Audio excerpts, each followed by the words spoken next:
ভাই বর্তমানে এই মেয়েটা পুরোপুরি ভাইরাল।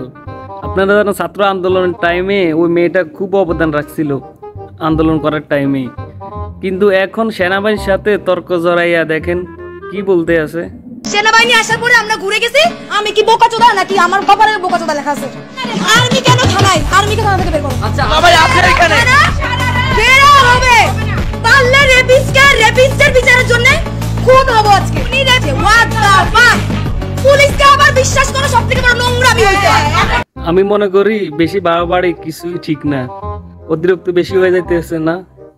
তারপরও সে তার ভুল স্বীকার করছে, তারপরে সে লাইভে এসে সেনাবাহিনীর সাথে যে আচরণ করছে সে ভুল স্বীকার। ভাই বর্তমানে সোশ্যাল মিডিয়াতে এই ছবিটা পুরোপুরি ভাইরাল। অনেকে বলতে আছে এই মুরব্বিটাকে কিলে গায়ে রুম করতে আছে, কানে ধরে বইয়ে করে রাখছে, দাড়ি টুপি পাঞ্জাবি গায়ে দেখতে আলিমের মতো লাগতে আছে। এই কাজটা করার ঠিক হয় নাই।